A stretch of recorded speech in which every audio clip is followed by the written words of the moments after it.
Liquor కుంభకోణం అంటావు, ఒకరోజు 1,00,000 కోట్లు అంటావు, ఒకరోజు 4,000 కోట్లు అంటావు, ఒకరోజు 10,000 కోట్లు అంటావు, నీ ఇష్టం. లాస్ట్కి ఎఫ్ఐఆర్లో మాత్రం చూపించింది 4,000 కోట్లు. ఇక్కడ ఎవరికన్నా ఎక్కడైనా ఈ రోజు వరకు నువ్వు అరెస్టులు చూపిస్తాడో, అరెస్టు చేసేటప్పుడు అవినీతి జరిగింది అనేటప్పుడు ఇదో ఇంత డబ్బులు పట్టుబడినాయి, ఈ డబ్బులు పలానా నుంచి పలానా వాళ్ళకి పోయినాయి అంటే ఎక్కడైనా నీకు ఆధారం, నీకు ఎవిడెన్స్ లేకుంటే ఏదైనా ఉందా? ఎవరి దగ్గర తీసుకున్నారు, ఎవరికి ఇచ్చినారు, ఎవరన్నా ఇచ్చినా నేను ఇచ్చినా అని చెప్పిన ఉన్నాడా, లేకుంటే నేను తీసుకున్నా అని చెప్పిన ఉన్నాడా, లేకుంటే నీకేమైనా డబ్బులు దొరికినాయా, మనీ ట్రయల్ ఏమైనా జరిగిందా? చేయకుండా నువ్వు కూర్చొని నీ ఇష్టం వచ్చినట్టు అరెస్టు చేసుకుంటా పోతాండవు. నీకు మేనేజ్ చేసేటువంటి స్కిల్స్ ఉన్నాయని చెప్పి లిక్కర్ కుంభకోణం అని చెప్పి నువ్వు మాట్లాడుతున్నావు. నేను ఈ సందర్భంగా ఈ లిక్కర్ కుంభకోణం గురించి నేను మాట్లాడదలుచుకున్నా. అయ్యా చంద్రబాబు నాయుడు గారు, లోకేష్, మీరు చెప్పాలా, ఈ ప్రభుత్వం ఈరోజు మీరు ఉన్నటువంటి ప్రభుత్వం వచ్చింది జూన్ 12వ తారీఖు అనుకుంటా,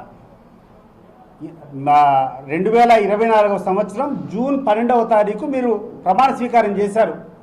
అప్పటి నుంచి అక్టోబర్ 26వ తేదీ వరకు కొత్త లిక్కర్ పాలసీ వచ్చినంత వరకు పాత స్కీమ్ అమలైంది కదా. దీనిలో ఏమైనా మీకు డౌట్ ఉందా? పాత స్కీమే అమలైనప్పుడు, అంతకుముందు అవినీతి జరిగినప్పుడు ఆ 5.5-6 నెలల పాటు జరిగినటువంటి ఆ యొక్క లిక్కర్ ట్రాన్సాక్షన్స్లో ఎంత డబ్బులు ముడుపులు నీకు ముట్టినాయి? You come out.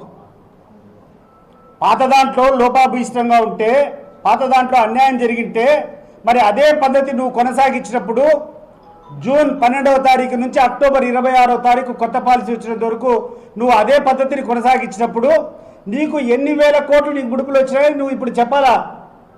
చంద్రబాబు నాయుడు గారు ముఖ్యమంత్రిగా నువ్వు చెప్పాలా? డిఫాక్టో తెర వెనుకున్నటువంటి ముఖ్యమంత్రి లోకేష్ చెప్పాలి ఈరోజు ఎన్ని వేల కోట్లు వచ్చినాయి. మరి నీ మీద ఎందుకు సిబిఐ ఎంక్వైరీ జరగకూడదు అని చెప్పి నేను అడుగుతున్నా. ఒక్కొక్క రోజు ఒక్కొక్క పేపర్లో వితండ వాదనలు. డబ్బులంతా కలెక్ట్ చేసుకున్నారంట, డబ్బులంతా కలెక్ట్ చేసుకొని తీసుకొని పోయి జగన్మోహన్ రెడ్డి ప్యాలెస్కి అప్పచెప్పినారు. వాళ్ళ పత్రికలో రాసినటువంటి వాళ్ళ పత్రికలు ఉన్నాయని చెప్పి ఆ పత్రికలు అని చెప్పాలనో వాళ్ళు ఏమని చెప్పాలనో కూడా అర్థం కాదు.